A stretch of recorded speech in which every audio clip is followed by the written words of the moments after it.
Another 30 seconds. Get ready.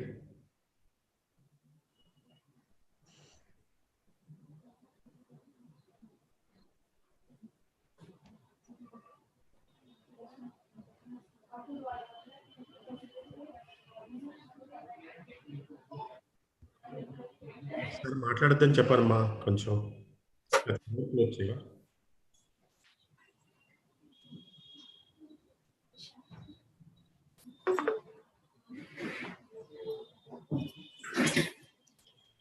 It's time now. Start. Respected Chairman of Vijayawada Branch, C.A. Godavarti Srinivasrao, our resource person, Sri L. Jayaraman Sir, and Managing Committee members and fellow members, very good evening to one and all. I welcome you all for the third day of 5 days virtual series of CPA programs and Companies Act for the topic Private Limited Companies. Hope previous two sections would have value added your knowledge on the basic concept like Memorandum of Association and Articles of Association and its related topics. Today, Jayaraman Sir is going to deal with very important topic and practical aspects, that is the issue of various type of shares. Before moving to technical section, I request Chairman Sir to speak few words. Good evening, sir. Good evening, one and all. Good evening, Jayaraman sir. My dear members, just as you are observing that since last 2 days, really a wonderful value addition to our scope of knowledge, and really a great out-of-box thinking by the Jayaraman sir in giving the examples in key areas, because where we have to take optimum care, because day in day out as is professionals, as a chartered accountant, is not our cup of tea to prepare the memorandum of association, articles of association, but for that we are going ahead without considering all the practical aspects and without knowing much of the things as such. So those points have been clearly covered by sir, and now that today, as our secretary ma'am is telling, that issuance of shares is a very important topic, including sweat equity is covering. And now, without wasting much of the time, I hand over the proceedings to our resource person, Jayaraman sir. So over to you, sir. Thank you.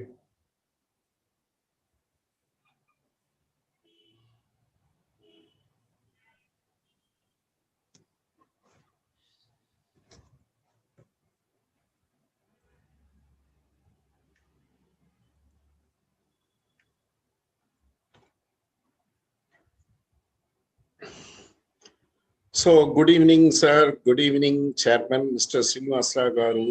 Good evening, Srita, and also my dear chartered accountants and other professional colleagues. Continuing the discussion which I had in the last 2 days, today we'll start with the small topic of member. Who is a member of the company? If you look at the entire Companies Act, they have used the word member only. They have not used the word shareholder. I thought I should bring this point to your notice. In general sense of the term, everyone feels shareholder and member are one and the same. They are almost like interchangeable words. This is what many of us feel. Either you call them as a member or shareholder, it means one and the same. Not at all. For a professional like us, there is technically a lot of difference between the word member and shareholder.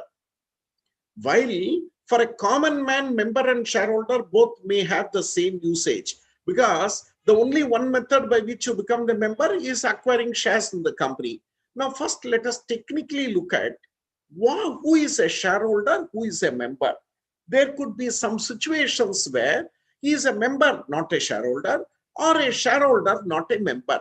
What are those situations? One, a subscriber to the memorandum is deemed to be a member, and even though no shares are allotted to him, he is deemed to be a member, until his name is entered in the register of members and allotted shares. For example, let us say at 11 o'clock today, the company is incorporated. At 11 o'clock, the registrar of companies puts the signature on the certificate of incorporation. So at 11 o'clock, let us say, at 11 sharp, let us say, the law says he is a member. His name need not be written on the register of members. At that time, no board meeting was held. At that time, no shares were allotted. Nothing was done. But the law beautifully says, the moment the company is incorporated, the subscribers to the memorandum becomes the member. So he's not a shareholder. Maybe it may take another 1 month, 2 months, or say 1 month for him the shares to be allotted. So during this period of 1 month, because of the legal effect, that guy is a member, the subscribers to memorandum, without being a shareholder. Right. Second situation, similarly, in transfer of shares, suppose A transfer the shares to B. Transfer of shares is one issue. Registration of transfer of shares is another issue. Now, as far as the company is concerned, A continues to be a member even though he sold the shares to B until registration of transfer is effected. So in such a scenario, when A has sold the shares to B, but registration of transfer is not yet effected, A is a member. A is a member, not a shareholder. Hey, look at the fun. Even though he has sold the shares, he will get the membership rights. He will be getting dividend, right shares, bonus shares, and also he has a right to attend the meeting and all. So this guy, the transferor, when the registration is not effected, he is a member but not a shareholder. Look at the position of the transferee. The other way around. The transferee who purchases the shares in the market is a shareholder and is not a member until registration of transfer is effected. So the poor guy, even though he has got equitable interest in the shares, he is a shareholder, but until the registration is done, he will not get any membership rights. Similarly, in case of death of a person, the property on effecting the transmission will go to a legal representative. I will come to that much later. The legal representative will not automatically become member. The legal representative holds a separate status in the company. Without being a member, he can get dividends, right shares, bonus shares, and all that. But if he wants, he can become the member. So until the legal representative becomes the member, he is only a shareholder, not a member. Similarly, what about those companies where it is not limited by shares, limited by guarantee, not having share capital, unlimited company? There are no shareholders. There are only members. So technically, let us understand the situation may arise in some cases where is a member not a shareholder, but a shareholder not a member. Otherwise, in a colloquial use, when we say member, we mean shareholder also. When we say shareholder, we mean member also. But you have to be very careful. When you are reading the provisions in the Companies Act, 99.9% of the cases, he is called as a member. His name should appear in the register of members. We don't mean the word shareholder. Next. Now, who is a member? Who is a member? I am not trying to offend the feelings of any of the participants, because every student or every member is my living God. But then what happens? Because I survive only because of you. But what happens is, it pains me a lot when we don't update our subject, update our knowledge. Now, I have seen certain rank holders also, many people, when I ask them who is a member, I ask them a simple question and the interview committee or elsewhere, who is a member? Here, BCom answer they give, member is a person whose name appears in the register of members. We should not do that. There are certain definitions, at least we are to fine tune our knowledge, since we are all professionals. So with this good intention only, we have to update our subject very much technically. Now please see who is a member. First, the Act has divided the membership, the definition, into three parts. First, the subscribers to the memorandum are deemed to be members on registration, and the name will be entered in the register of members. Just now I told you, for a subscriber to memorandum, the 7 people in a public company and 2 persons in a private company, when the company is incorporated today at 11 o'clock, at 11 o'clock, the law gives them the status of member. As I told you, at 11 o'clock, there is no board meeting, there's no register of members, no share certificate were allotted, he has not paid the share complication money, all that. But the law gives him a separate status. The law says Hey, subscriber to memorandum, you are member. The moment the company is incorporated, and look at the language, your name will be entered in the register of members. Hey, look at the fun. Even though your name doesn't appear in the register of members, it will take some time for the company to prepare the register of members. Doesn't bother. I give you a separate status. The moment the company is incorporated, you are a member. The subscribers to memorandum are deemed to be members and their name will be entered in the register of members. Then rest, how do they acquire membership as per law? So subscriber memorandum is a different status. Every other person, the law says, who is a member, who agrees in writing to become the member of the company and whose name is entered in the register of members. There are two requirements to be fulfilled. Agrees in writing, this is a very important point, and the name must be entered in the register of members, not just allotting shares. Now let us try to impose this definition in three different situations. One is application allotment method. In this method, what happens? Your share application money, share application form, which you fill up and pay the share application money and all that, it satisfies the first requirement, application in writing. Thereafter, the board of directors will allot the shares, and after allotment, share certificate will be given, and then your name will be entered in the register of members. So it is satisfying both the requirements. The first method by which you become member is application allotment method. 90%, this is the method by which you become member. Now I'll tell you a very technical issue. Now, a mistake might have been made by the company. He has paid the share application and all that. He has made the share application. He has paid the application money. In fact, board meeting is also over. Allotment was done. By mistake, the company secretary or finance manager forgot to write his name in the register of members. So technically is not a member because the second requirement is not fulfilled. It's not the allotment of shares which is the criteria. As per the act, the application must be in writing and the name should be entered in the register of members. After allotment, then only it becomes the member. You are satisfying both the requirements. Then second category under the second method is registration of transfer method. Don't say transfer of shares. Now, the share transfer form is the application in writing. So when the transfer is over, thereafter registration of transfer is done. The company will remove A's name from the register of members and write B's name in the register. So both the requirements are fulfilled.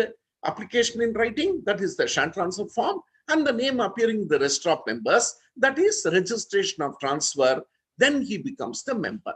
So under this method, two categories so far we discussed. One is application allotment method. Second is registration of transfer method. Third one is transmission of shares method.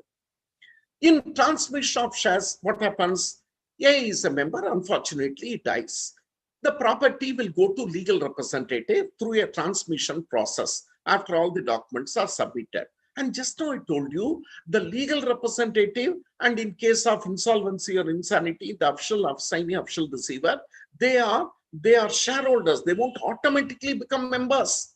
So they are only shareholders. If they want, they can become the member. What they should do, they must make a letter to the company that satisfies the requirements of application in writing. Of course, no stamp duty is to be affixed and all. And thereafter, after the transmission is accepted by the company, then what they will do is, based on the letter, they will remove the deceased member's name, Mr. A, and put the legal representative name, say B, in the register of members. Then he becomes the member. So transmission of shares method also. So we are in the wrong impression that moment transmission is over, he becomes member. No, he is only a shareholder. Thereafter, he has to make an application in a white paper, and thereafter the company has to effect the transmission by removing A's name and writing B's name. Then he becomes the member. So 4 methods. Fifth one that applies only for public limited companies, that is for listed companies, demat method. It says in the demat method, I'm just giving a passing reference because our discussion is only private company. So in private company, demat and all is not compulsory. The holder of equity shares in the company whose name appear as a beneficial owner in the records of the depository is a member. So in NSTL, see, when Reliance allots the shares, demat method, no physical share certificates, Now, NSDL's records, I am the holder of equity shares in Reliance Industries Limited, but my name appears as a beneficial owner in the records of NSDL. Then I am the member. So these are the 5 methods by which you become member. I repeat, subscribers to the memorandum, different method, then application allotment method, then registration of transfer method, transmission of shares method, depository mode. That applies only to listed companies, the 5th one. So this was a discussion on member and shareholder, and particularly who is a member. Now, one more point, membership by acquiescence or estoppel. Even though this type of membership is not technically recognized in the Companies Act, many court cases has accepted this method of becoming member by acquiescence or estoppel. That is, if a person's name appears in the register of members by mistake. Sir, how does it happen? In India, mistakes only will happen. So how it happens is not the subject of discussion. So some binami or something, I'm not going to go into details. A person actually is not a member. He has not made any share application, nor any allotment has done, but somehow L. Jayaraman's name appear in the register of members. Right. I have not fulfilled the application requirement, all that, but somehow my name appears in the register of members. Then what shall I do? Now, I should take, the moment I come to know that my name appears in the register of members, I should immediately take initiative to get my name deleted. Fine. Then I am not liable for my membership. However, it all depends on facts of the case. How will you prove? Depends on facts of the case. However, I know that I am not a member, but still my name appears in the register of members, and I have allowed my name to continue. Allowed my name to continue. Because in India, we get some benefit. We always say God has given this benefit. Very unfortunately, our ethics and value systems have come down very badly. Keep it there. So my name appears in the register of members by mistake. I allowed my name to continue. It all depends on facts of the case. I may have attended the meeting. I received the dividend. I received some benefits like rights or bonus. Then the law says you are deemed to be member by acquiescence, your behavior. And you are estoppeled, you are stopped from denying your membership. That means you will be liable to pay the call money and all that. So this is another peculiar method that you have become a member by behavior and you are stopped or denied from becoming your membership. I faced this situation practically in my life. There was one public issue allotment, and it so happened, it's a mere coincidence, 2 NRIs. One guy's name was M. Srinivasan. The other guy's name was MS Srinivasan. They applied for the shares. It was a mere coincidence. The 10 rupee per share application allotment money was 5 rupees. Then both of them applied for 1 lakh shares. Mere coincidence, 5 lakhs in foreign exchange they paid. Now what happened is, when those days when you apply, the Reserve Bank of India has to give foreign inward remittance certificate. When that foreign inward remittance certificate came, what happened was, by mistake, RBI officials have given the certificate both in the name of M. Srinivasan. Then allotment is done through computers and all that. The net effect of this was the mistake made by the computers and human error. The net effect was, this guy M. Srinivasan, he got 1 lakh shares allotted. And all share certificates, market lot of 100 shares were all sent to him. The same guy M. Srinivasan, because basis of allotment at that time was 1:1. So out of 2 guys, only 1 get. So the same M. Srinivasan got the refund order also for 5 lakhs. And the poor M. Srinivasan neither got the allotment nor the refund order.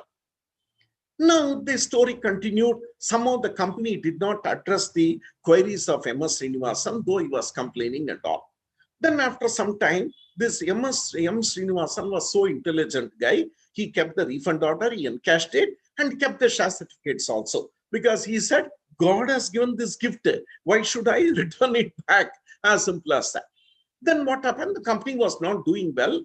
Within 6 months, the market value came down and the company issued a call stating that please pay the balance 5 rupees. At the time, this stupid fellow, M. Srinivasan, writes a letter to the company. No, no, no, no. I have received the refund order. I have encashed it. These share certificates are given to me by mistake. Come on, come on. I need not pay. Then when we went to court, we got the order. Hey, Mr. Srinivasan, you have become a member by your behavior. And you have become a member by acquiescence. And you are estopped, stopped from denying the membership now. Therefore, the court said you have to pay this call money, not only the 5 rupees, the original 5 rupees also, which was refunded, you have to pay. So this is a very peculiar method that of becoming membership. So what I'm trying to say, if a guy comes to know his name appears by mistake, you should take necessary steps to get your name removed. When you get your name removed, fine. Then there is no big deal in that. I thought I should tell this peculiar method recognized by courts. Then quickly I'll run through, because these are all you read it. I'm trying to, out of sight, out of mind, I told you the other day, but now we know the importance. Sometimes it so happened, we all read at an age where we did not understand. Now we forgot at an age where we thought we can understand. That is the reason to quickly run through some of the points. You are aware, a partnership firm does not have a legal entity. Therefore, no shares can be allotted in the name of partnership firm. Swastik Enterprises, you cannot allot the shares. But still, there are many company secretaries, chartered accountants, ignorant of all this. They allot shares in sole proprietary names, partnership names. These are all absolutely wrong. Violation of basic provisions of Companies Act.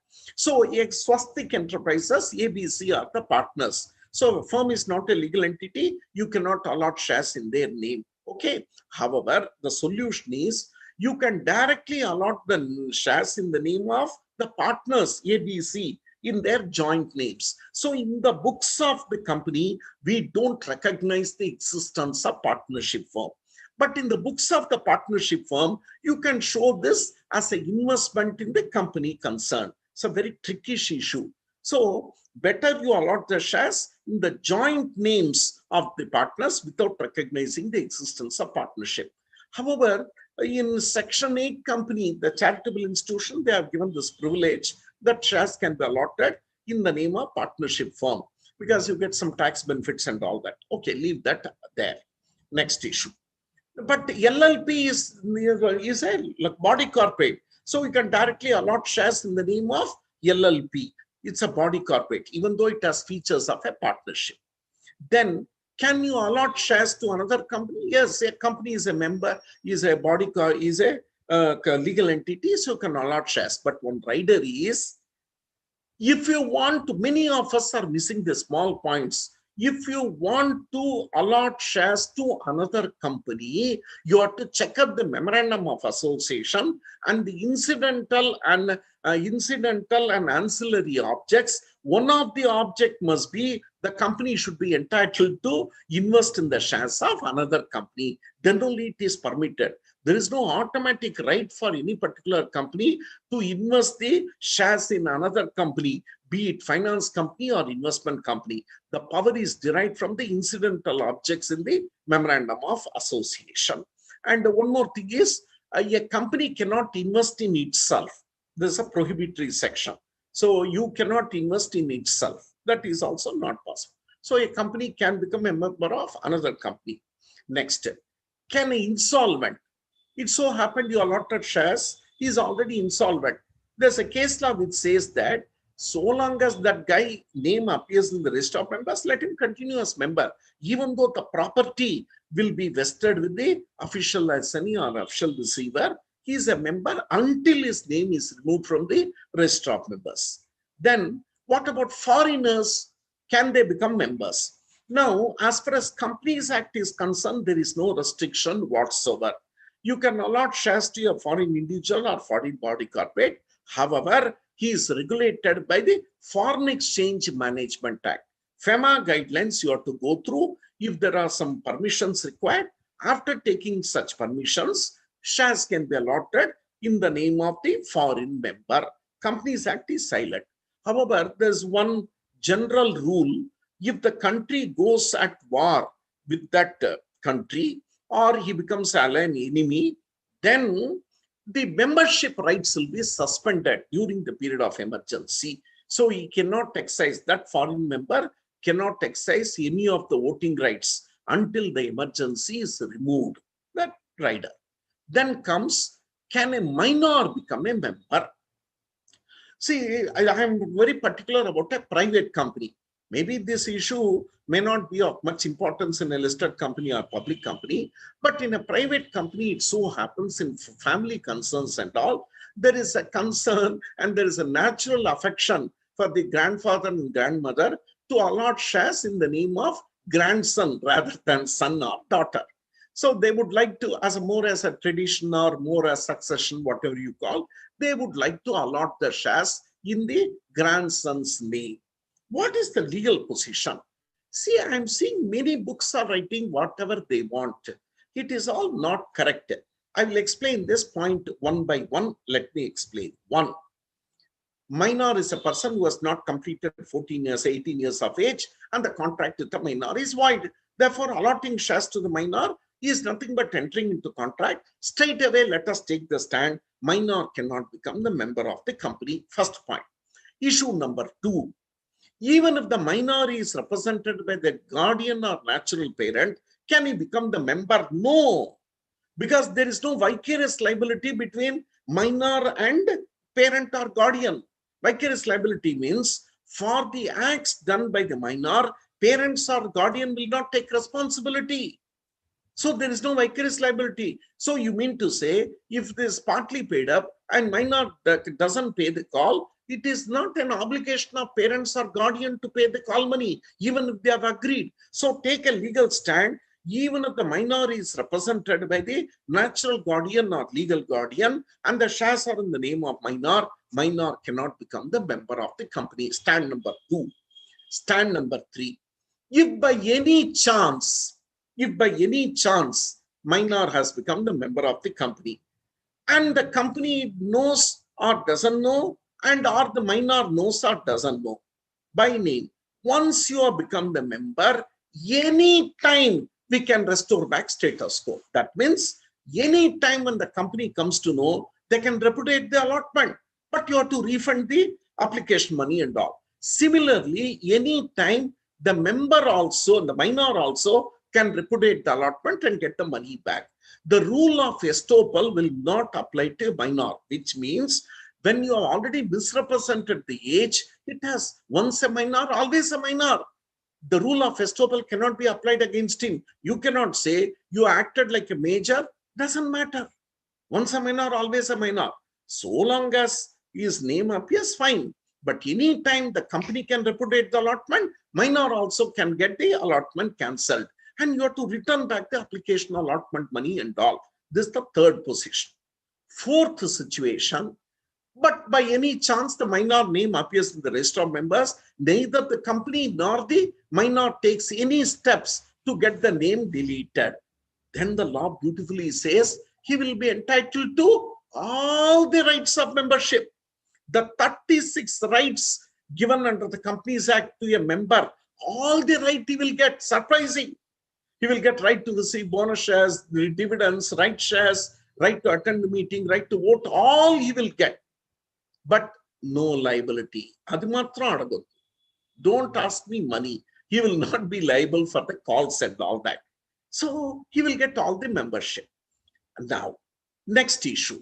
When minor attains major, his name appeared in the list of members and minor attains majority, then he should take a decision.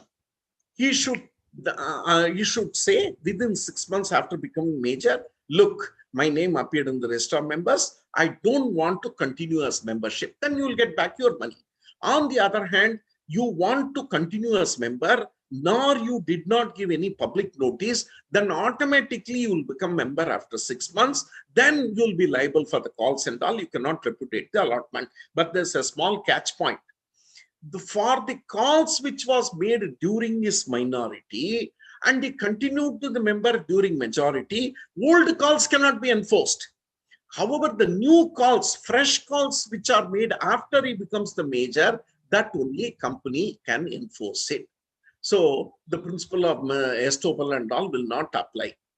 Next issue, however, the final case law on the subject. In the Bennett Coleman Company case, that is the Times of India, whereas Nandita Jain case, at the time the old company law board was there. The company law board said 3 issues they raised. The act technically is silent. There is no specific provision. Second issue which came before the CLB was, what is your problem if the minor becomes a member? Your problem is that call money is not liable to pay. Excellent. Assume in a situation the shares are fully paid up. So the CLB took a stand. The articles are silent. Act is silent. Articles does not prohibit that minor to become a member. Articles are silent, and he is represented by the guardian to attend the meetings, and the shares are fully paid up. So all the discomforts for the company is removed. So they felt if these conditions are fulfilled, articles do not prohibit the transfer, minor is represented by the guardian, shares are fully paid up, then minor can become the member of the company. So this is the stand. There is no change. So if you don't want the minor to become a member, write in the articles in clear terms, minor cannot become the member. Otherwise, all these provisions would definitely apply. Then, however, please understand, A is a major, B is a minor. Then C is a major. If A, the major transfers to a minor B, and B minor transfers it to C, when it comes to liability, it will go directly from A to C without touching the minor. So minor cannot be liable under any circumstance for the call money and all that. If he has already paid the money, fine. You cannot, he cannot get it back unless he wants the name to be removed from the register of members. So this is the position in a private company or even in a public company with reference to minor. Then expulsion of member. Expulsion of member. I am surprised. I raise a practical question. There are some members in a public or private company who act detrimental to the interests of the company. We'll not go into the facts of the case. They give a lot of trouble to the managing director, or they raise inconvenient questions in the AGM and disturb the proceedings like that. So my specific question is, can you include a clause in the articles to expel a member on disciplinary grounds? No. The department came with a clarification. Please understand, this is not a charitable institution or a cooperative society. Your personal conduct is of no relevance. This is a business concern. So therefore, once he becomes the member, once he has paid the shares, you cannot touch him. The concept of expulsion is void. You can't include any article in the articles of association empowering the board of directors or even general meeting to expel any member. So they made it very clear. Look at the answer given by them. The department said any article for expulsion of member is opposed to the fundamental principles of corporate jurisprudence. Look at the language. He said the whole Companies Act is based on certain foundation pillars. What are the foundation pillars? Legal entity, perpetual succession, limited liability, then diverse between ownership management. I can discuss hours together on each and every pillar. If you introduce the concept of expulsion of member, then the whole foundation pillar will shake. The whole concept of Companies Act will collapse. It is against the fundamental principles of corporate jurisprudence. Therefore, it is ultra vires, void. Even though there is no specific provision, the department has taken the stand. So in a private company, don't include any provision empowering the board of directors in the articles to expel any member.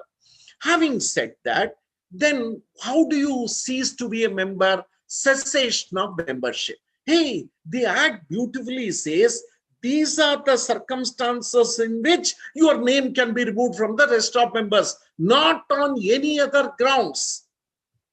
So just like that, you cannot touch a fellow once his name is entered in the register of members. What are all the grounds? First, don't say transfer of shares. Look at the language. Registration of transfer. Only when the company affects the registration, A, who was a member, his name will be removed, and B's name will be entered in the register of members. Then that he ceased to be a member. Registration of transfer. When the member dies, that we already discussed, it goes to legal representative, and the legal representative wants to become the member, then his deceased member name will be removed. Then adjudged insolvent or insane, the property will go to official assignee or official receiver when the shares are forfeited or surrendered. I'll be discussing that point later on. So when the shares are forfeited, his name can be removed from the register of members. But that is only as a running concern. Tomorrow, when the company goes into liquidation, again that fellow's name, unless reallotment was done, again that fellow's name will come as a contributory. I'll discuss that later.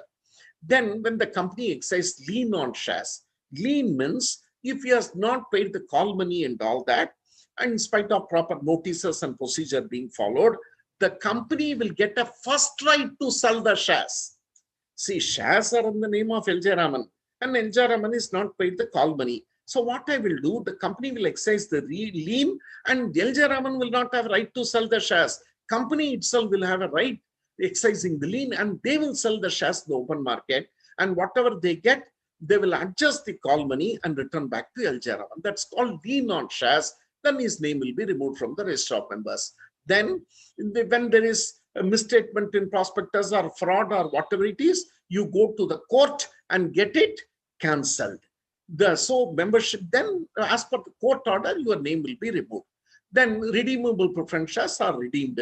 So the preferentials are also member. So once they are redeemed, your name will be removed. And for equity shares, buyback of shares is done, your name will be removed. Or when the company is wound up, so you are no longer you are a member, you become a contributory, or shares are purchased under order of the court. In certain circumstances, in compromise arrangement and certain other cases, the court may order A shares to be purchased by B or something like that. So it ceases to be a member. How precisely as answered in the Companies Act, please see, only in this 9 or 10 grounds you can touch a member. For other reasons, you cannot touch any member from the register of members. So let us be very practical, not for any ideas which you get. So there are very clear provisions on this count. Cessation of membership. Then rights of members. You should have read in the very first chapter in the Companies Act, you should have read first. Sir, I was allotted shares. I am a member. Let's understand, a member is not the owner of the company. A member is not the owner of the assets of the company. Then who is the owner? Company itself is the owner, the beauty of legal entity. Then what is the relationship between member and company? You are the owner. You are not the owner of the assets. Nothing belongs to you. It all belongs to the company. Then what is your relationship? Beautifully said. Once you become a member, once the share certificate is bundled and given to you, you are the owner of 36 rights given to you under the Companies Act. That's all. Your relationship between member and company is a relationship of rights. It is not a relationship of principal and agent. It is not a relationship of trustee and beneficiary and all. Sir, I am a member of the company. I am holding crores of shares, or I am holding only 100 shares or 1 share. You have got 36 rights. You're not the owner of the company. What are those 36 rights? They are spread over at various places under the Companies Act. Some are individual rights, some are collective rights. Sir, I have become a member. Okay, you can get notices of the meeting. You can attend the meeting, 36 rights. You can receive dividends when declared. Then you can receive right shares. You can receive bonus shares. You will be counted for quorum. You can appoint a proxy. Then if your collective strength means, then you collectively, if you got some percentage, you can become a director. You can remove a director. That's all. So more than this 36 rights, a member has no relationship with the company. Back to basics. So when I go to operational mismanagement, class action suits, I'll discuss this point again. So 40%, remember, so when I become a member, then I am holding majority shares or minority shares. Please remember, my relationship is only 36 rights. If they are violated, I can take action against the company. So there are individual rights and collective rights. So quickly running through, I can classify all these rights into 5-6 broad headings. One is right to inspect the various registers and in certain cases obtain copies. Big list of registers are there: register of members, register of directors, register of charges, register of investment held in company's name, register of director shareholding. It all goes: register of buyback, register of loans, like that. So I've got a right to inspect, and wherever permitted, copies can be taken. Then right to receive notices: notice of general meeting, right to receive audit report, annual report, cost audit report if directed, right to receive copy of appointment of MD manager, like that given. Third right, rights connected to the general meetings as a member: right to receive notice, appoint a proxy, counted for quorum, appoint a chairman, take part in the proceedings, show of hands method, polling method, as per the Companies Act. On right to inspect the minutes, the story goes on. Then next is financial rights: right to receive dividend when declared, bonus shares, right shares, and in the event of winding up, right to receive the surplus funds. These are all the rights, and other miscellaneous rights, like these are individual rights: right to transfer the shares, right to receive a share certificate, apply to central government for convening AGM, EGM, and all that. These are individual rights. Then you've got collective rights.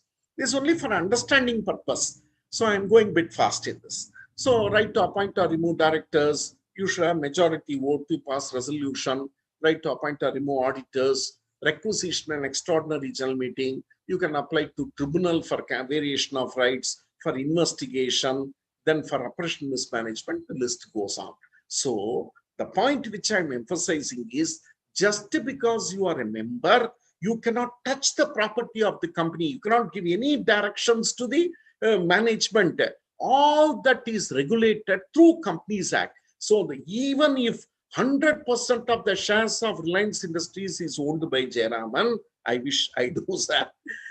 Even if the market value is, say, around 4 lakh crores, and I invest and put everything and purchase it, company is different, I am different. And my right is only 36 rights, beautifully set in the Companies Act. Next. Let's move to share capital of the company. Now, shares are of two types: preference shares and equity shares. Quickly running through. What is equity shares, which is not a preference share? These are comparative definition. There is no separate definition for equity shares. So preference shares only are defined. So if these two preferential rights are not there, they become the equity shares. Once I remember, in CA final, for 2 marks, a beautiful question was given. The question was, they asked, can a company issue only preference shares? Most of the students wrote answers, wrong answers. No, how can you issue preference shares and all that? The correct answer is, just because you call it as preference share, it will not, when equity shares are not there, preference against whom? So when you issue only preference shares, they are nothing but equity shares. So please understand, we have to different shares in comparison with equity shares. When equity share is not there, there is no question of preference shares. As you know, preference shares are two preferential right over the equity shares. One is when dividend is paid, it has to be paid prior to equity shareholders. Then second one, the event of winding up of the company, the capital of the preference shares will be paid first, and then the capital of equity shares will be given. So the basic principle, I don't want to spend much time on this. Now, private company cannot issue preference shares if the memorandum articles so provide. They are given in the act now. See, why should you issue preference shares? In my opinion, you should have a provision in the articles to issue preference shares. See, after all, what is the idea? Practically, what is the idea behind preference shares? The idea is, initially we require some funds. Once you issue debentures and loans and all, interest has to be paid irrespective of the profits. You know that. So the idea, if someone is prepared to take preference shares, give them. You'll pay dividend, predetermined dividend, but let him take part in management in certain circumstances. And one more better idea will be, after 5 years or 10 years, I will redeem it. So the existing promoters are not affected.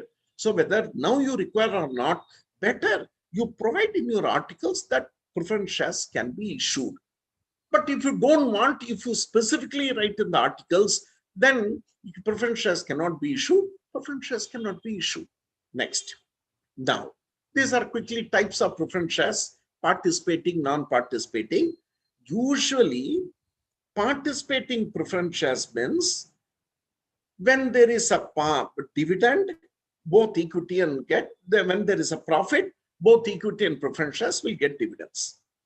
But in participating preference shares, in a particular year, there is no profit. Hence, I cannot pay dividend. So this arrears of dividend will be carried forward to the next year. Next year also, there is no profit. Then the arrears will be carried forward to next year. Like that, the story goes on. This is called participating preference shares, more safe for them. So it practically, let us say that the preference shareholders are entitled to 10% preference dividend. But then what really happened is, there was no profit for 5 years. It was carried forward. In the 6th year, when you get the profit, you can't give it to equity shareholder unless the 5 years arrears, say 10% each, 50% plus the current year 10%, 60% dividend is given to the preference shareholder. Then only you can distribute 1 rupee also to the equity shareholder. So this is called participating preference shares. Now, one more right the participating preference shareholders has got. That one more right is, in the event of winding up, usually preference share capital is paid first, then equity shareholders are paid. In case of surplus, if it's a solvent company, in case of surplus, then usually it will go to equity shareholders. If you are participating preference shareholders, then they will also participate with the equity shareholders in the surplus. This is called participating. Non-participating means in a particular year when there is a profit, you will get dividend. So nothing will be carried forward. Then one more very interesting point. Suppose you issue only preference shares without telling it is participating or non-participating. Then it will be treated, as what? It will be treated as non-participating only. If you want to get a right of participating, it has to be specifically said. Then comes the cumulative, non-cumulative preference shares. Participating in the surplus. Cumulative, non-cumulative is the carry forward. I think there was a bit of confusion. Okay, dividend keeps on accumulating, so come back. So whatever I told you is only cumulative preference shares, so come back. Then this participating preference shares is the surplus account, right? Let's now move on to cumulative, non-cumulative, then redeemable and irredeemable preference shares, right? There is a regulatory section, section 55, redeemable, non-redeemable. Now, you cannot issue irredeemable preference shares. That is only in theory. All preference shares are to be redeemed. All the preference shares are to redeem within 20 years. So even if you issue irredeemable preference shares, it means redeemable after 20 years. But in infrastructure projects, they are allowing you more than 20 years. Right. Now let us quickly run through. When you issue redeemable preference shares, there are certain things which you are aware of it. It's quickly reviewing the whole thing. The articles must provide. There is no automatic right to issue redeemable preference shares. Articles must provide. They should be redeemed out of the profits or out of the proceeds of fresh issue. Very interesting point. Now that we are all chartered accountants, I'll explain in the accounting terms. What is this guideline? It says at the time of redemption, when you don't have sufficient balance in the P&L account or securities premium account, you cannot redeem the preference shares. I'll explain the logic. Initially, when you took the preference shares, say 5 crores, where the money was blocked up in the fixed assets. Initially, when we took the preference shares, the money is blocked up in the fixed assets. Great. Now, after 10 years or 15 years, when you are redeeming it, if you pass a direct entry, that preference share capital holders to bank. So what are you doing? You are redeeming out of the current assets. In other words, Initially, when you got the funds, it went to capital assets. But today, if you are redeeming the preference shares, you are using current assets to redeem the preference shares. The law is not going to be silent. So what the law is saying, that it should be redeemed out of the profits means there should be P&L account balance. What is P&L account? General reserve balance. Undistributed profits belonging to the equity shareholders. So that is a capital, that's a profit which you have earned. So proportionately use it. Beautiful. So the creditors are not affected. That is the idea.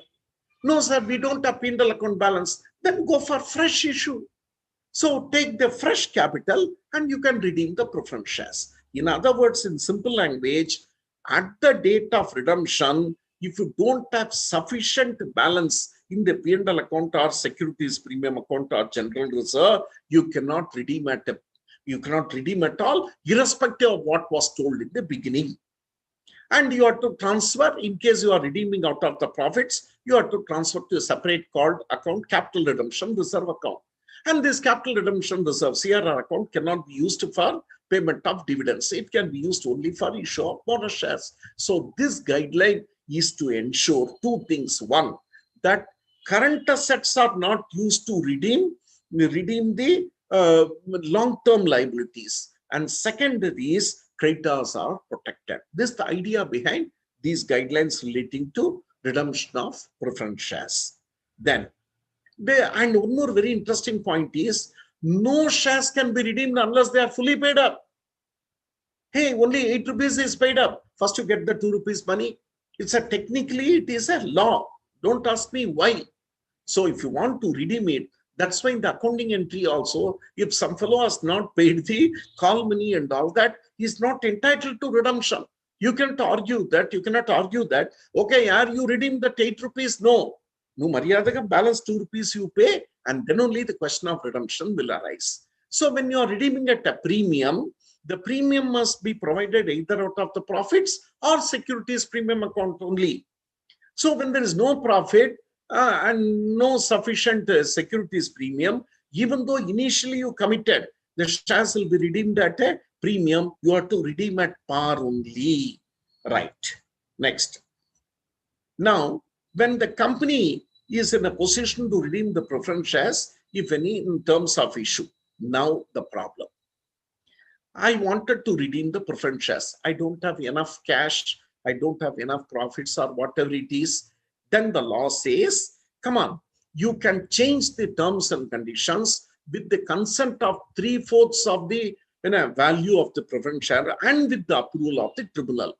Then they will give you extension period for redemption or issue fresh redeemable preference shares, fresh shares, as if the old shares are redeemed.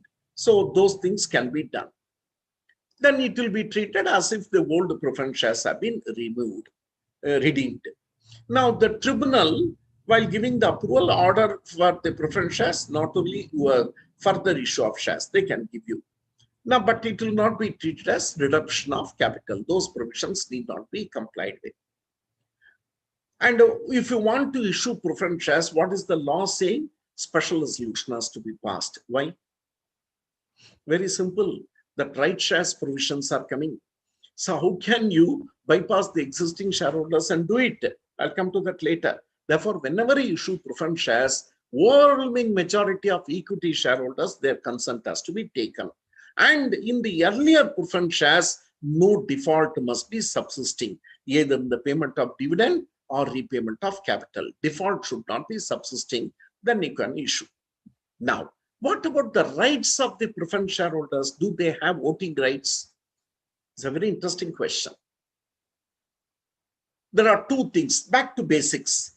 Preference shareholders will have voting rights in respect of those resolutions which directly affect their rights along with the equity shareholders. For example, variation of the preference shareholders' rights, it is affecting them. They'll have voting rights.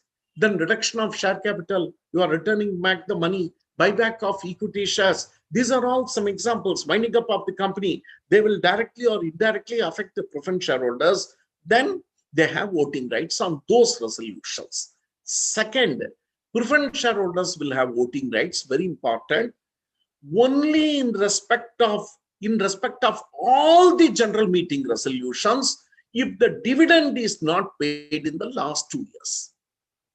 So whether it is cumulative or non-cumulative preference shares, if the dividend was not paid in the last 2 years, preference share also will have voting rights. What does that technically mean?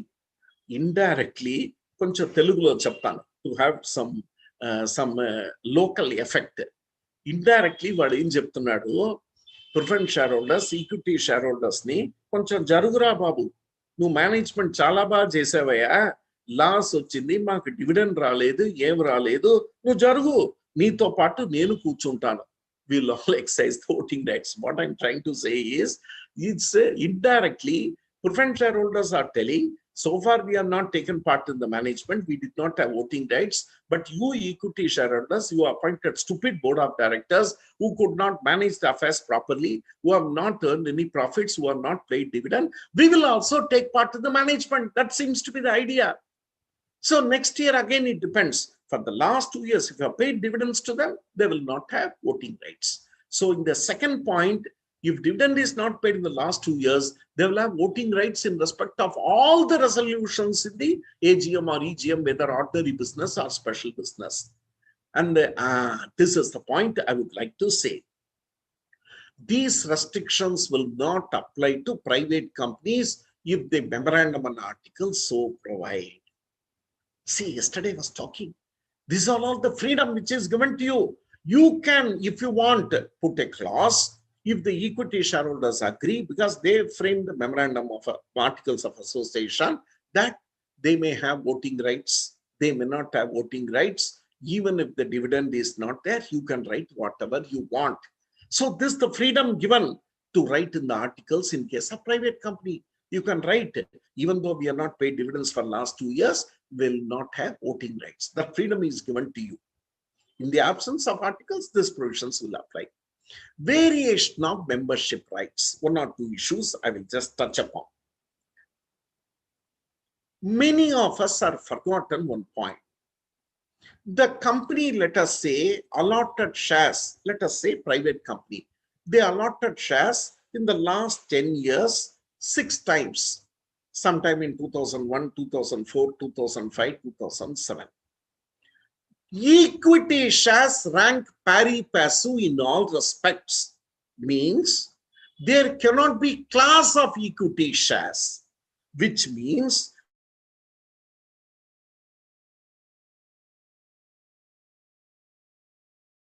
for 10. Today, as far as equity shares, they are all one class of shares, which means all of them will get equivalent dividend. All of them will have same voting rights. In the event of winding up, all the money will be proportionately paid at a time. This is called pari-passu clause. In equity shares, there cannot be any series of equity shares. So one equity share is not inferior or superior to another, irrespective of the date of issue. One small concession is given is in that particular year, when you have issued the equity shares, they will get proportionate dividend. That's all. Otherwise, all equity shareholders are equal, irrespective of the date of issue. There cannot be variation in terms and conditions. Of course, you can issue the equity shares at different premium rate. But once it comes to rights, all are equal. In the same way, what about preference shares? No. In preference shares, you can issue different series of preference shares. Within the series, they are pari-passu. For example, let us say something like in 2006, we have issued 8% redeemable preference shares, redeemable after 6 years. Then in 2010, we issued 10% preference shares, redeemable after 3 years. So they are all different classes of preference shares. Then there won't be any pari-passu clause. So in other words, it will be that preference share which you issued, the oldest one, first you have to pay dividend to them, they will exercise the voting right, then even to winding up, that has to be paid first. Then the second preference shares, like that. So when a series of preference shares are issued with different rights with respect to voting, then each is called a series of preference shares. They are called class rights. One series, class rights. I want to vary the class rights. See, because I told you I don't have money, so it was originally redeemable after 5 years. Now I want to redeem it after 7 years. To attract them, I will increase the rate of dividend by 1%, 2%. Can I do it? You can do it, provided the memorandum and articles authorize. If they don't authorize, at least the terms of issue should not have prohibited. How do you change it? By special resolution of that class of shareholders, or if you don't want to conduct the meeting, consent in writing by 3/4 in value. Then one more very interesting point is, when not only the approval you are to take from the class of preference shares, equity shareholders also must approve in the similar way, because their rights are also affected. Then you can vary the rights. Next. Then the holders, you are extending the period. So some of the minority preference shareholders who are not voted in favor, they should be at least 10% in value. They can go to tribunal. And once the matter goes to tribunal, the final authority vests with the tribunal whether to approve the variation or not. Come to the equity shares, which is not a preference shares, and equity shares will have voting rights in proportion to the paid up share capital. Simple. Then I'll come to this later. Then what about the voting rights of equity shareholders? Proportionate.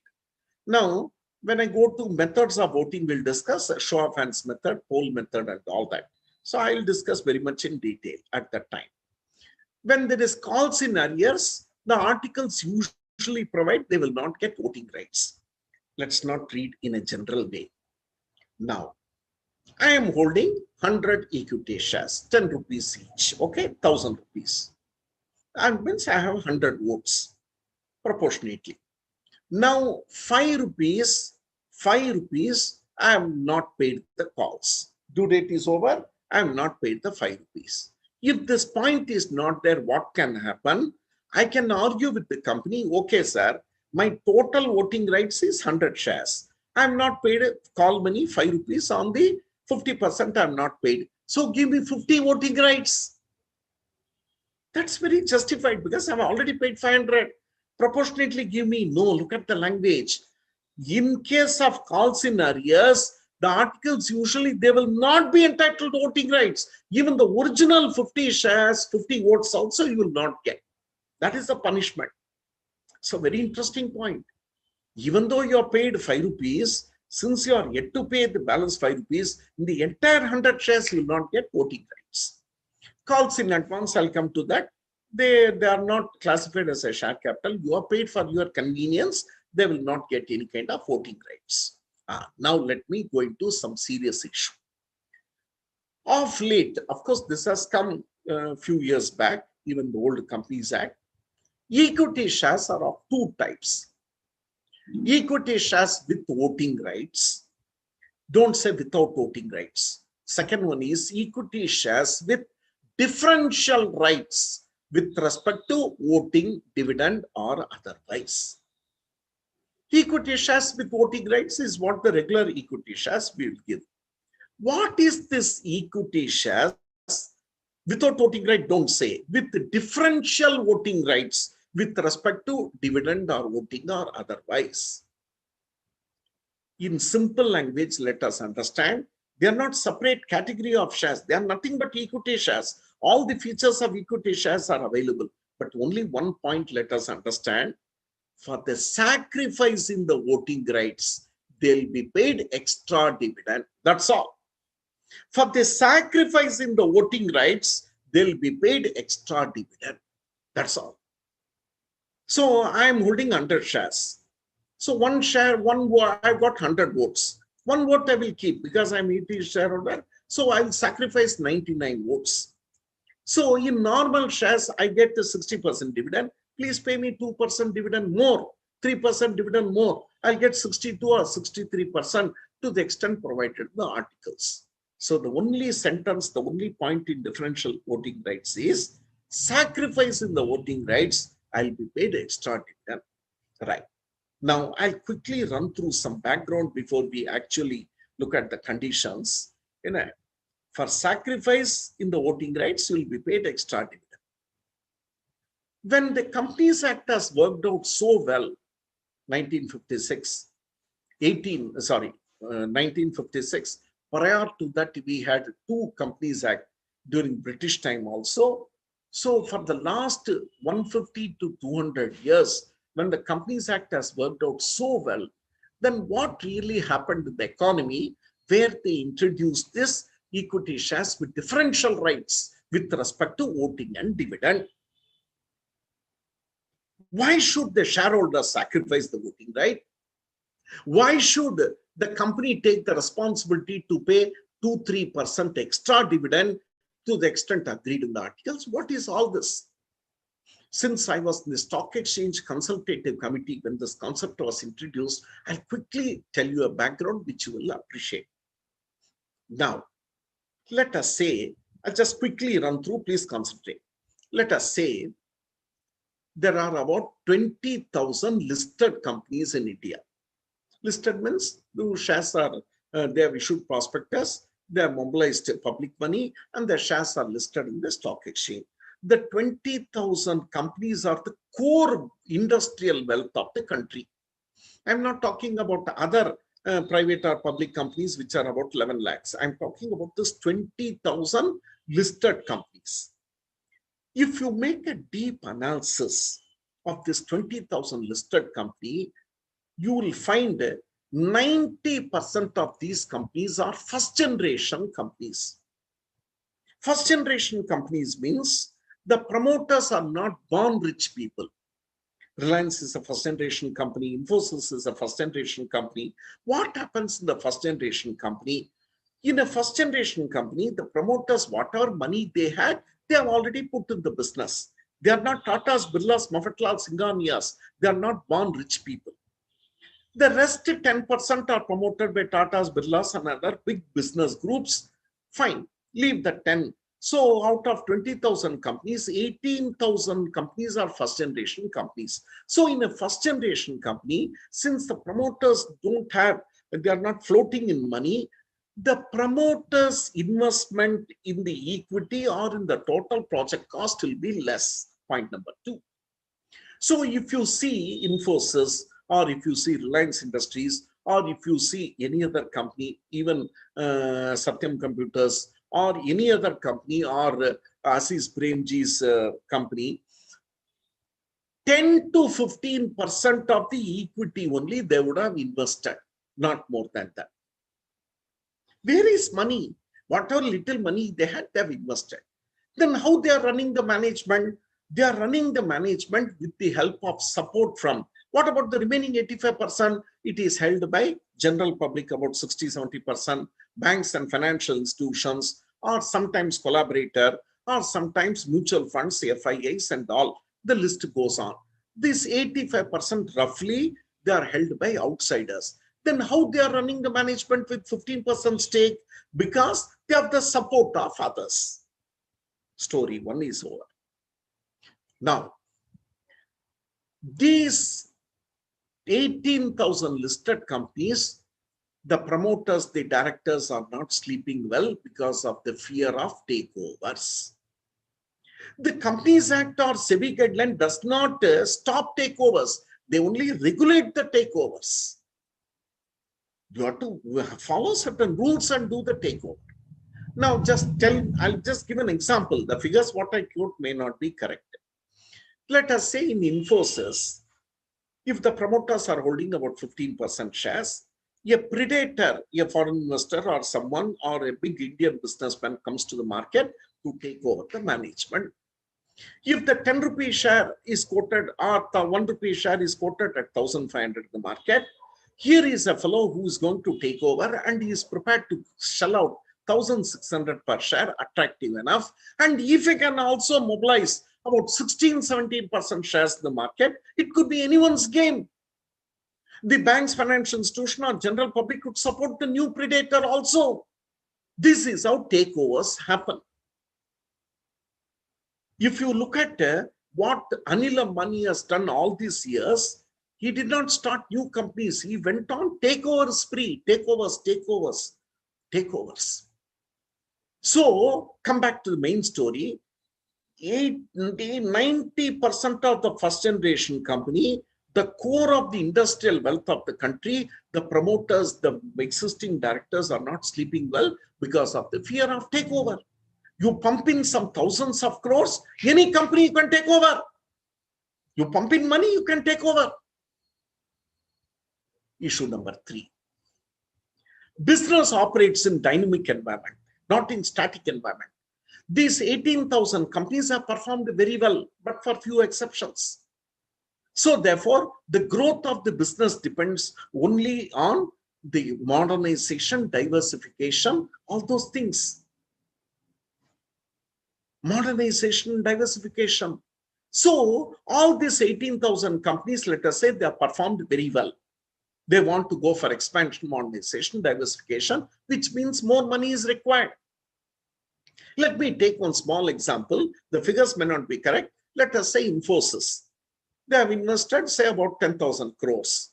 And the promoters are holding 1,500 crores. I'm talking of par value. 15%.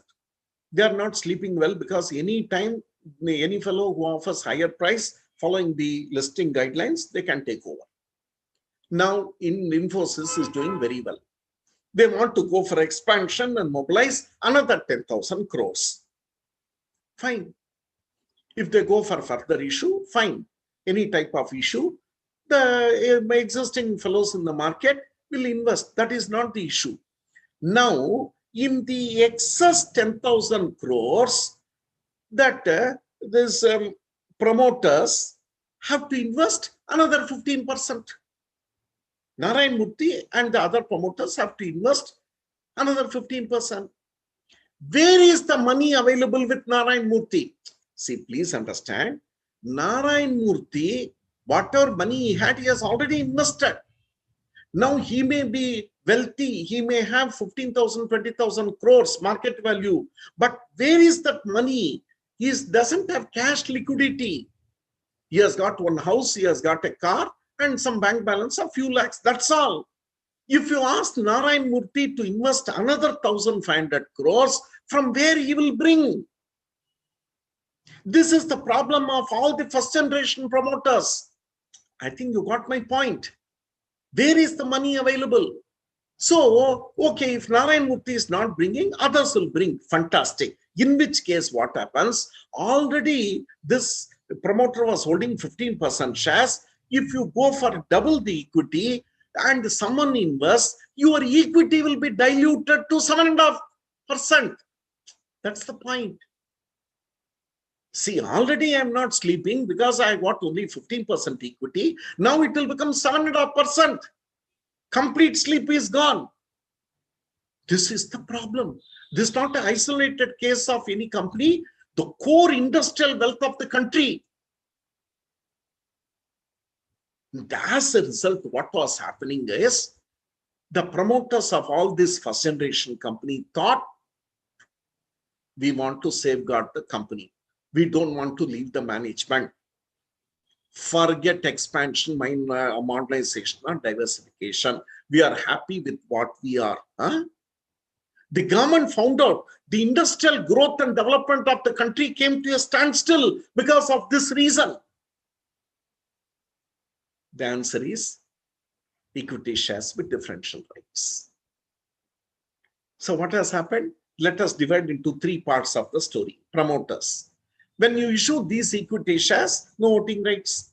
His original stake of 15% will remain the same in terms of voting rights. So promoter is quite happy. Company is quite happy because they are getting additional funds. They can go for expansion, modernization, diversification. Only thing is the cost of funds will increase by 2%. They have to pay extra dividend. Third, the general shareholders are also happy. Not everyone is interested in takeover. Ordinary shareholders, in what way? They are worried about the voting rights. Come on, take it. They are prepared to sacrifice the voting rights. So they'll get 2%, 3% extra dividend. That is why the differential rights. Though it took some time, I thought I will just bring to your notice. So now, without diluting the voting rights of the existing promoters, the company is getting additional funds in terms of equity. So all other points will be the same. The market price will be the same. In fact, the market price will be slightly higher because they are getting more dividend. That is what it is. So quickly looking, which company can issue these equity shares with differential rights, including private company? What are all the guidelines? Simple guidelines.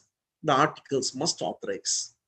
So you have to have a provision in the articles to introduce this differential voting rights. In spite of the provision, still you pass an ordinary resolution in general meeting and take their approval. Nothing can be done without the existing equity shareholders' consent. Third, how much of these shares you can issue? It should not exceed 26% of the post-equity paid-up cap. Fair enough. Issuing too much of these equity shares are also very dangerous, isn't it? Issuing too many equity shares without voting rights is also as dangerous as issuing with equity share. So what they said, fair enough, if the existing, just a rough calculation, if the existing company has got 100 crores equity shares with voting rights, another 25, 26 crores, you issue these shares, not more than that.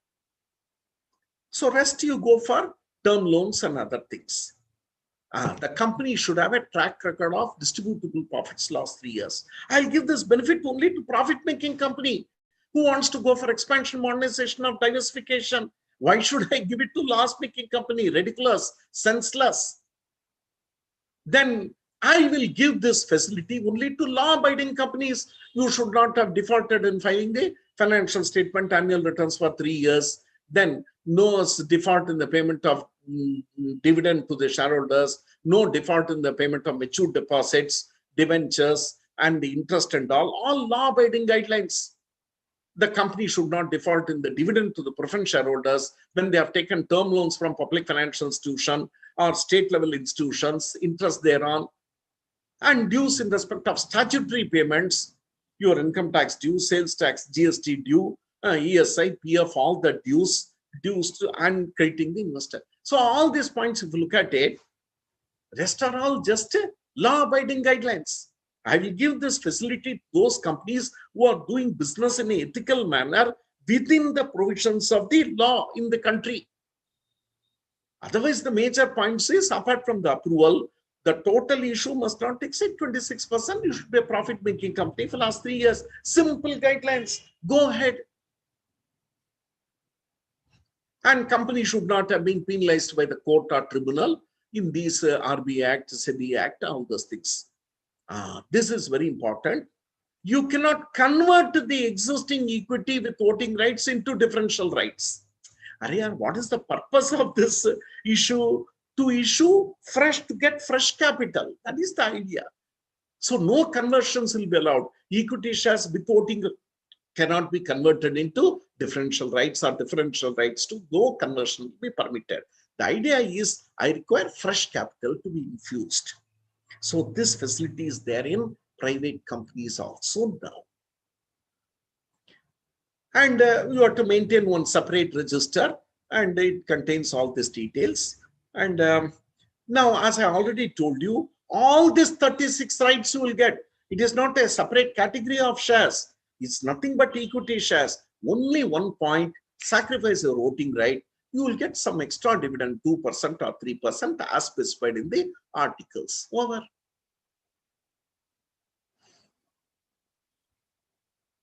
Quickly running through issue of shares at a premium. When we were a student, we just blindly read, shares can be used, issued, shares can be issued at a premium, and the premium can be used for so purposes. That is not my intention now. Why should you issue shares at a premium at all? Very simple.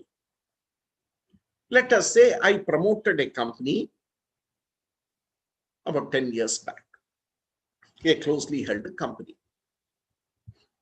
and huge profitability I've earned. And this profitability is mainly because of my efforts as a promoter, as a managing director, the way I run the management, the way the product I have chosen, or the services which I render. Profitability is only because of the existing management. Huge EPS I'm earning, earnings per share. So my 10 rupee share, if it is listed, people will be prepared to purchase even something like, 10 rupee share, given a free choice at 100 rupees or 150 rupees, because my earning capacity is so much.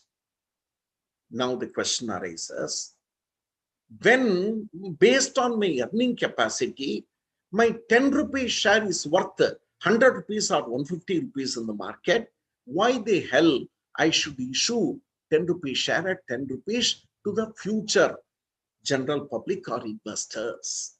Answer is issue of shares at a premium.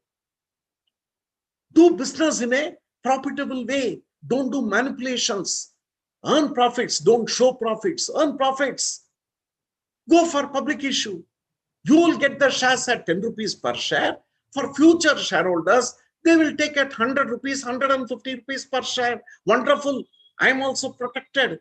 And not only that, when you issue the shares at a premium, the premium is credited to a separate account, securities premium account, and the premium will be shared by the new shareholders as well as existing shareholders.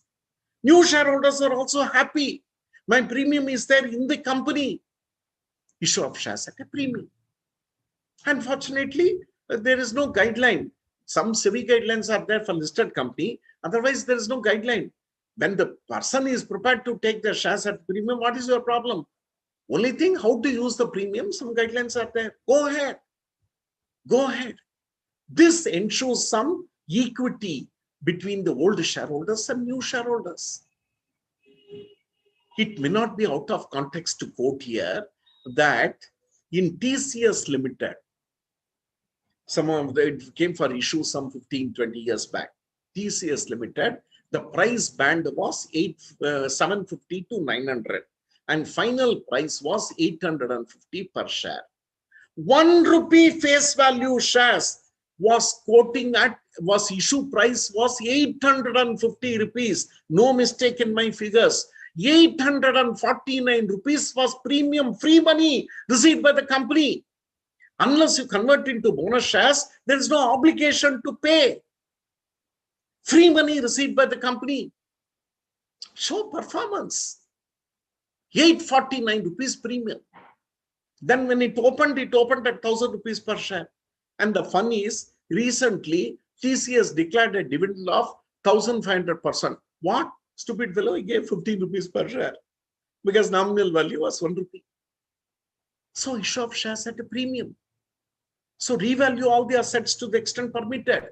So what is probably the market value? Try to find out. Then why do you quote this is a commodity? Share is a commodity. So 10 rupees share, why should I give it 10 rupees? Today, you are performing very well. Investors are not putting the money on new companies and all. So you show the performance. You are done very well in the market. Then investors are very happy to invest. Gone are the days where you cheat the public and all that. No, issue shares at a premium. So as you know, the conditions are, the securities premium account cannot be used to pay dividends. But you have to keep in a separate account. For what purpose you can use? Only for bonus shares. So long as you keep a securities premium, it's a free money. As I told you, correspondingly, you receive the cash. You can use to write off the preliminary expense, give bonus shares, write off all the capital expenditure, that is notional capital expenditure, provide for premium for redemption, and provide for buyback of shares. Right. Issue of shares at a discount, less than the par value, 10 rupees. Now prohibited in the Companies Act. Not permitted. Earlier it was there, now totally prohibited. 10 rupees share you issue at par or premium, no discount. You can't issue at 9 rupees per share. So, except for sweat equity shares, I'll come to that later. You cannot issue shares at a discount. And if it is, when issued, it is void, punishable. Terrible penalties are there. However, one small rule they have got, in pursuance to conversion, the company is a sick company and all, in a debt restructuring scheme announced by Reserve Bank of India and all that, they are converting into shares. The debt is converted into shares. Then You cannot issue at, need not issue at 10 rupees because it's not really worth 10 rupees.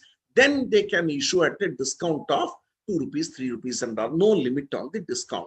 This is only an exceptional case under the some resolution plan under IBC or debt restructuring scheme. Then they are permitted as a special case. Otherwise, you cannot issue equity shares at a discount.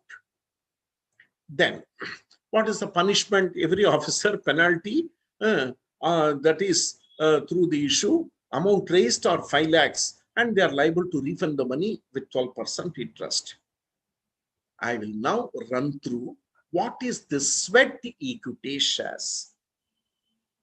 I remember one stupid student wrote in the examination, sweet equity shares throughout.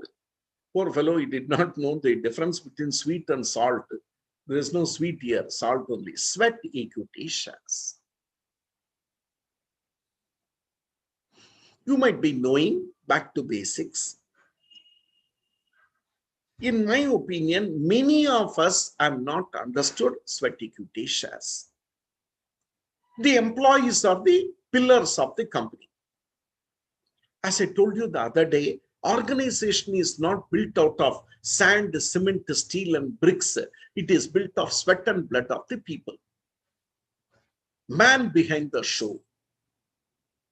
If Reliance has come to the stage, or Infosys or any company, it is the people who have contributed. So we are under a general impression, just to express our satisfaction and happiness for the contribution of the employees, the sweat equity shares is given. Wrong, absolutely wrong. Sweat equity shares is not a group incentive measure. Then what is this sweat equity shares? This is something different. People are getting confused with the employee stock option schemes. Sweat equity is something different. It is issued by the company to the employees or directors at a discount, or for consideration other than cash. For what consideration other than cash? For providing know-how or making available rights in the nature of intellectual property rights, value additions by whatever they incur. I'll spend a few minutes before I go into this. Today, handling employees, officers, managers, directors is a very Herculean task. They are not that simple as machines where you switch on, current comes, productivity can be measured. No. So we no longer call it as personal management. It is called HRD, human resource development. The question before me is how to reward the not just honest and performing employees, how to reward certain few employees who have directly contributed to the profitability of the organization. That is the issue. It's not a general incentive. I'll mark my words. How to reward certain employees or manager or officer or a director who has directly contributed for the profitability of the organization is an issue today. The traditional method of giving promotions, increments, all that has become redundant. The morale, motivation of all the employees will be affected very badly. For example, let us say Infosys, just one example I'm taking. Infosys got a contract to prepare a hotel software, one example. And Infosys agreed to prepare a software for hotel industry. And it took time to make it within 6 months. Right. He selected about 10 people and said, all of you sit for 6 months and prepare the software. Right. Now, let us say for 6 months, how much Infosys might have spent on these employees, assuming that the salary is around 2 lakhs per month, 10 people, 20 lakhs, 6 lakhs, say about 1.2 crores, other perquisites and all, 2 crores Infosys would have spent on these 6 employees. Software is now ready. This hotel software, for which practically Infosys has spent 2 crores, is worth how much? It is worth 5 crores in the market. I can sell this software without source code to all the hotel industries. It is worth 10 crores, something like that. Say 5 crores is the worth. Now, Narayan Murthy says, the company has been benefited by 3 crores. These 10 employees have directly contributed for the profitability of the organization. How to reward these 10 employees? The traditional method is all gone. You give promotion to them, all other 25,000 employees will not work. You increase the salary, gone. That is human nature. For example, let us say the Chief Justice of India, I'm talking Supreme Court Chief Justice, say he retires tomorrow. The next in command has to be appointed Chief Justice. But the government thought the next in command, the judge, is going to retire in another 10 days. What is the point in putting him in Chief Justice for just 10 days, rest of time? So the third in command, the government selected. You mean it is a second in command? Nyayavadi, Chief Justice, the judge, Supreme Court judge, the second in command, he will keep quiet. He will resign. Because his morale, motivation, everything is affected. So naturally, employees will not take it easy. What is the solution? The answer is sweat equity shares. Please see, secrecy will be maintained. They will not disclose, except the board of directors. No one will know that who is getting these shares. Of course, they will take approval for the class of shares, but no one will know what is. Secrecy is ensured. Second, they are getting shares at a discount also or at a price. And the company doesn't lose anything. They are giving papers, share certificates. Tomorrow, there is no outflow of funds from the company point of view.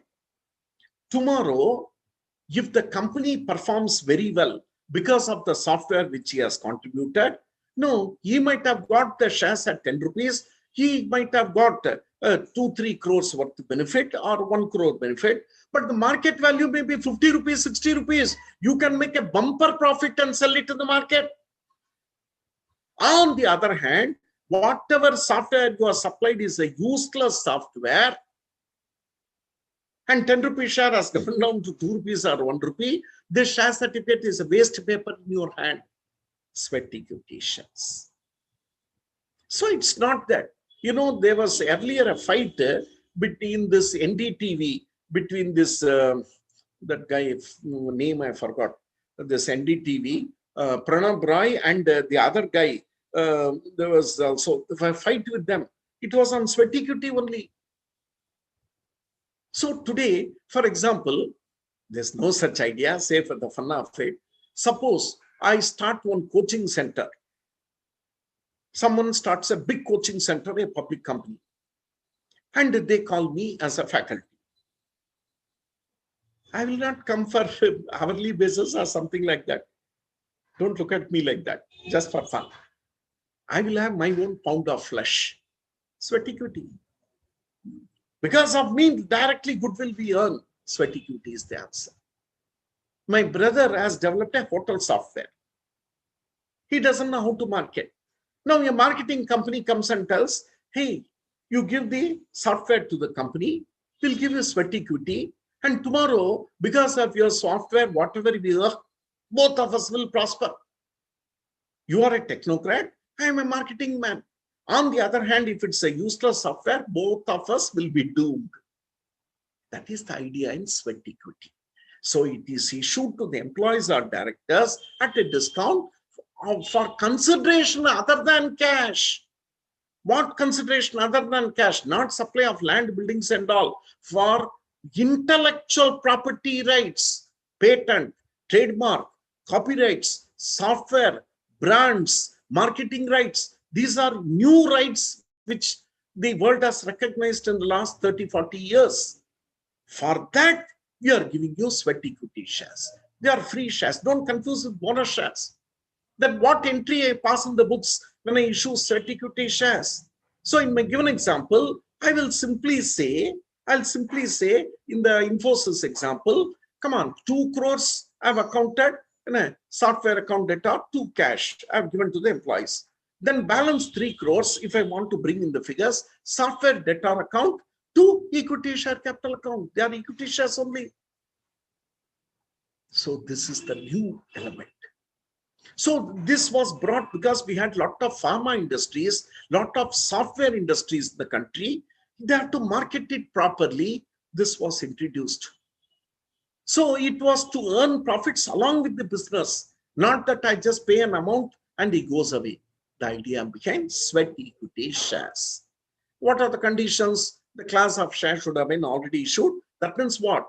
Directly you cannot issue sweat equity. Some equity shares you should have issued. Then you go for sweat equity. Special resolution has to be passed. The resolution must specify the details. Please understand, secrecy will be maintained. It is not that the names should be disclosed. You only disclose the number of shares, market price, consideration. So let the shareholders authorize the sweat equity involving themselves in informed decision-making process, not blindly approve them. Then listed company, there are some more guidelines SEBI has prescribed you have to follow. Unlisted company, some more guidelines given by the government, some procedural guidelines you have to follow. And the concluding statement is they are not separate category of shares. They are equity shares only. Only thing they are not given to all. 2 points is they are given only to employees and working directors for consideration other than cash, for intellectual property rights, value additions, what are name called, and they can be given at a discount also. This is the idea behind sweat equity shares. Employee stock option scheme. This can be given to all. What is this employee stock option scheme? To attract the employees to work for so many years, at a predetermined price, I will give you certain rights. In other words, today my 10 rupee share is quoting at 15 rupees. I will tell them, you work at least for 5 years. I'm just broadly telling the details. I'm not going into that. You work with me for 5 years. After 5 years, I will give you 1,000 shares, 2,000 shares, whatever it is, at this price of 15 rupees, irrespective of the market price. My brother, who is in US, about 25 years back, he joined Microsoft at a very high level. So at that time, I didn't know much about the Companies Act. So my brother was explaining me about the employee stock option scheme. One word I did not understand, but one thing he told me, that if I work continuously for 5 years in Microsoft, I will get 5 crores. Those days, 5 crores is a very big amount. I'm talking 20 years back. That I understood. I said, don't leave Microsoft. You just stay there. Stock option schemes. Next, issue of bonus shares. In the previous Companies Act, there were guidelines for issue of bonus shares only for listed company, SEBI guidelines. And the Companies Act, unfortunately, had no guidelines on issue of bonus shares. It was often misused. What is bonus shares? Capitalization of reserve. Instead of going on declaring dividend, we accumulate this general reserve, P&L account credit balance, or securities premium, or whatever it is, undistributed profits belonging to the equity shareholders. And if you go on paying dividend, there's outflow of cash. So instead, what we do, capitalize the reserves, convert the reserves into free shares, is bonus shares. In the absence of guidelines earlier, left and right, what they used to do, major misuse was, they used to revalue the assets whenever they want. There was no provision against revaluation in the Companies Act. Some guidelines might be there, some accounting standards might be there. I'm not going into that. Companies Act was silent. So they used to revalue all the assets, create capital reserve, create revaluation reserve, and issue bonus shares left and right. All that has been stopped in the new Companies Act.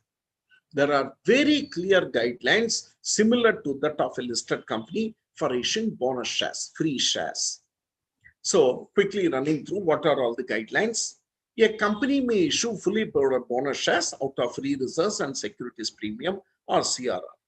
And capital reserves should not be used. Now, first issue is practically what are the accounts which can be used for issuing bonus shares? Only 5 accounts. General reserve, P&L account credit balance, dividend equalization reserve, then securities premium account, CRR, capital reduction reserve. Now, practically, let me tell one more issue. Suppose you got adequate balances in all the 5 accounts. In what sequence you are to remove? Suppose you got adequate balances and I require 1:1 bonus I am giving. We require about 5 crores. This 5 crores will be removed from what accounts? First, you try to touch CRR because that is the least liquid reserve, cannot be used for any other purpose except bonus shares. Touch CRR. Then touch the securities premium account because that also can be used only for 5 purposes. Then you come to general reserve.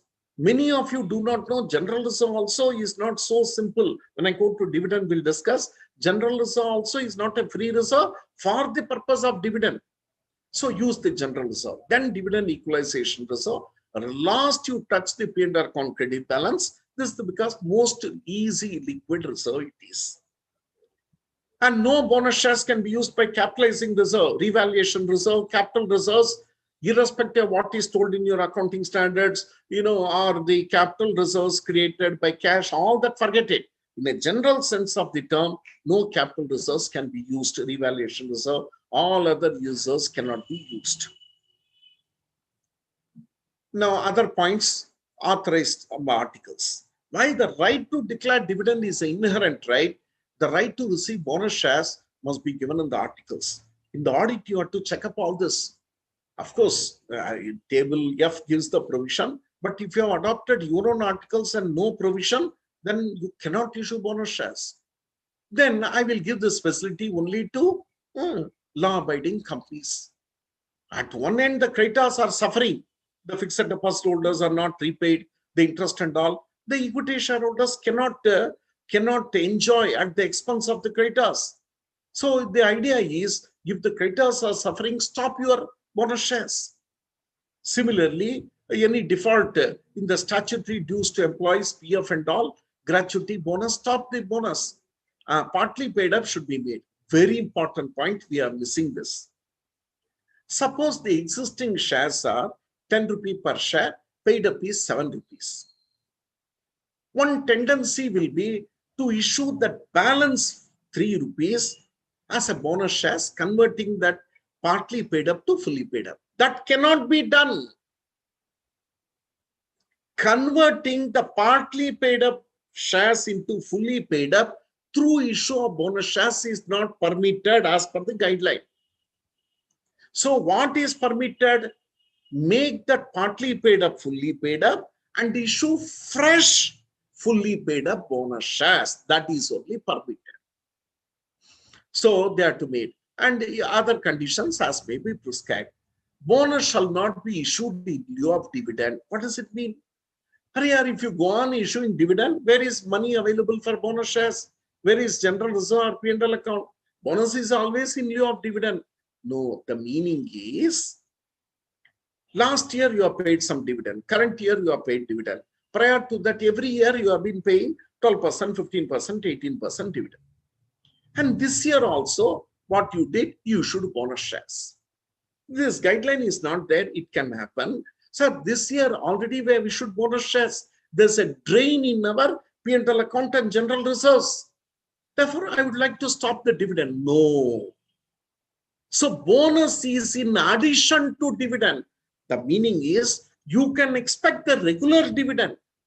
If you feel that issuing bonus shares is a strain on general account, general reserves and P&L account, stop the bonus shares rather than stopping the dividend. In simple language, if we try to understand, it means In that year, even when you have issued the bonus shares, the regular dividend has to be declared if you have been declaring. So bonus is in addition to dividend, not in lieu of dividend. And one more important point is, once you have issued bonus shares, it will have tremendous impact on the pricing and all. So no fun. You have issued bonus shares and you cannot withdraw it. You cannot cancel it. Take all the precautions, comply with all the guidelines, and then only issue the bonus shares. These are all the guidelines. Now, let me go to right shares, further issue of shares. It's also called shareholders' preemptive rights. The first and foremost issue, substantial changes has taken place in the new Companies Act compared to the old Companies Act. In the old Companies Act, any further issue after 2 years of incorporation or after 1 year, then we will rights. Here, all that is gone. And rights issue will apply to private companies also. Earlier, it was not so. What is he saying? After the first allotment of shares, subscribers to memorandum allotment cannot be treated as first allotment.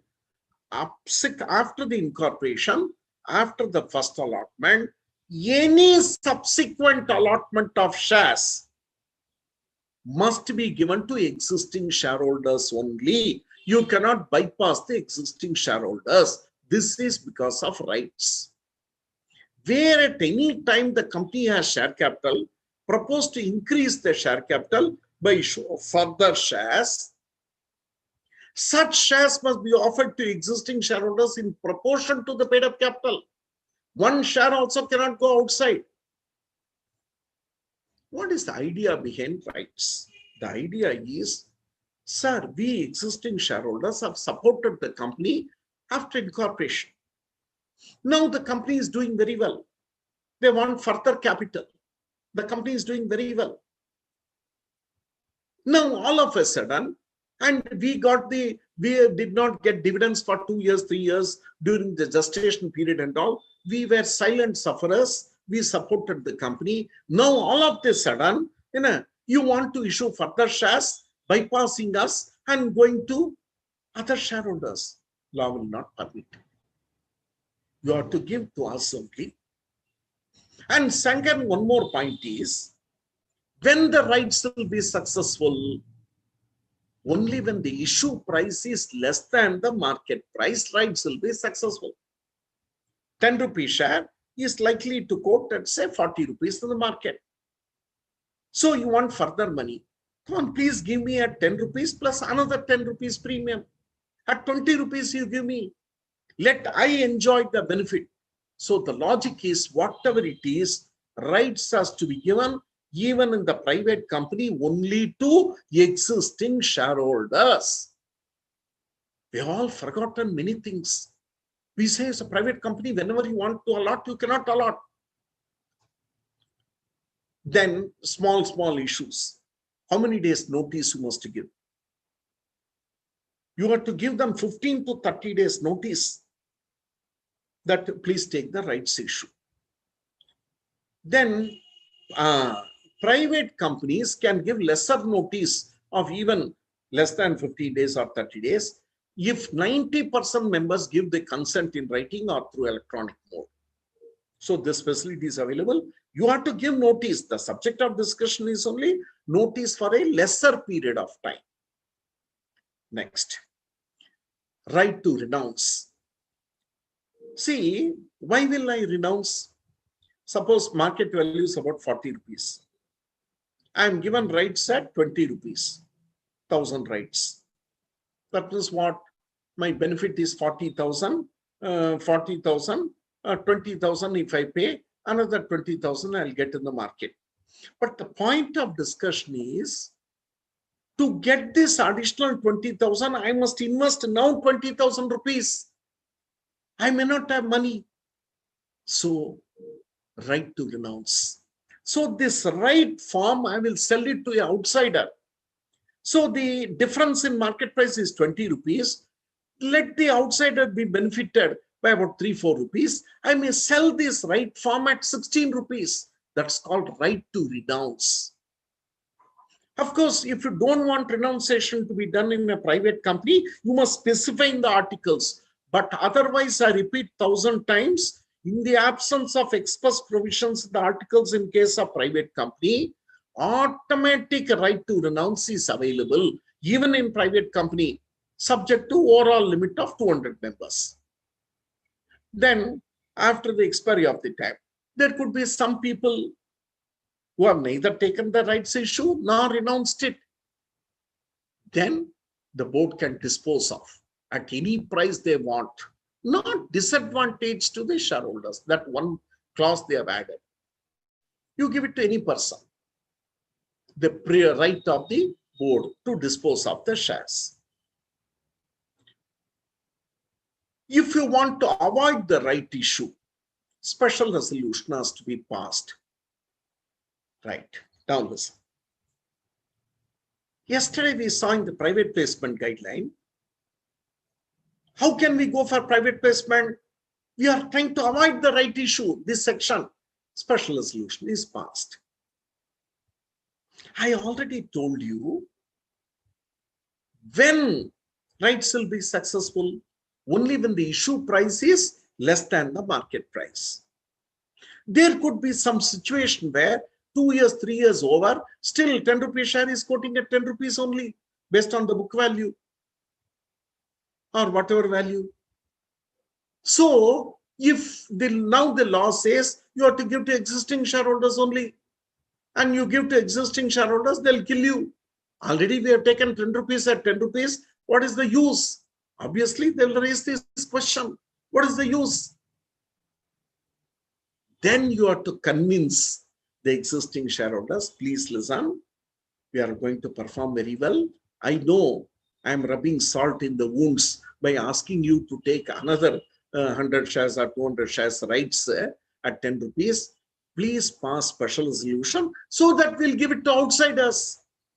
So you cannot bypass the shareholders. They have to decide. So if you want to avoid the right issue, go to shareholders. Special resolution has to be passed. From this, what do you understand? Whether it is a private company or whether it is a public company whatsoever, you can't cross the shareholders if you want, the company wants to allot shares to outsiders. This is the speed breaker. Shareholders are of paramount importance. Then one more issue, valuation report is now made compulsory. When shareholders approve by passing special resolution, let them involve themselves in informed decision-making process. Company cannot do the valuation. There are certain values in the market. Get the valuation done and apprise the shareholders that this is the value. Not you telling. Obviously, the valuer says the shareholders must be convinced. Sir, 10 rupee share is now taking all the valuation principles into account. He is again quoting at 8 rupees, 9 rupees or 10 rupees only. So it will not be benefited. So the point of discussion is valuation report also must be given in the explanatory statement when they pass the special resolution. Now, what about allotment under employee stock option scheme? That means you are giving to employees. So your right issue will come into problem.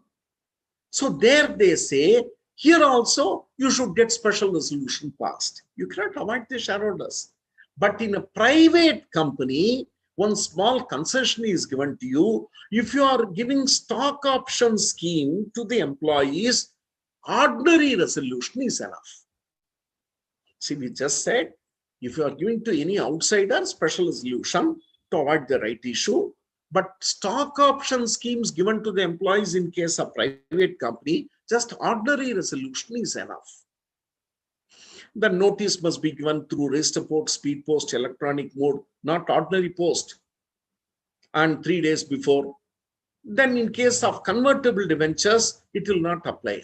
Very interesting. Convertible debentures or convertible preferentials or convertible loans means they'll be converted into equity shares. So when at that, if this point is not there, At the time of conversion, say after 2 years or 3 years, this section 61 will come as a hurdle, because section 61 says you cannot give any further shares except to the 62, except to the existing shareholders. So got the point. So what the law says, at the time of issue, not conversion, at the time of issue of convertible debentures, convertible loans, or convertible preference shares, take the shareholders' approval by passing special resolution, so that at the time of conversion, section 62 will not be a hurdle. Then compulsory conversion of debentures into shares. For the purpose of industrial growth and development of the country, the government, central government or state government, may give some loans. I'm not talking subsidies. They may give some loans to industrial enterprises, manufacturing unit, software unit, as per the industrial policy of the state government or central government. They are giving loans. One of the biggest problem, if the government gives a loan to companies with good intention of industrial development, one of the biggest problems we face is they are not returned back on time, defaults. So they got a sweeping overriding provision. This provision says, if the government decides that we should take over the management or interfere in the management rather, they can automatically convert, even though originally no conversion terms were there. Now in the public interest, the government can convert that debentures, loans, preference shares which were not convertible, automatically they can convert into equity shares. Where the debentures or loans are obtained, government may in the public interest direct the conversion to equity shares on such terms as the government find it reasonable, even if the terms of issue do not provide for conversion. This is the extraordinary power when loans are taken from the government. Okay, convert into equity shares. What is the big issue? The issue is the price. Given a free choice, the government will like to convert them at 10 rupees. When the market price is 15 rupees or 16 rupees, whatever it is.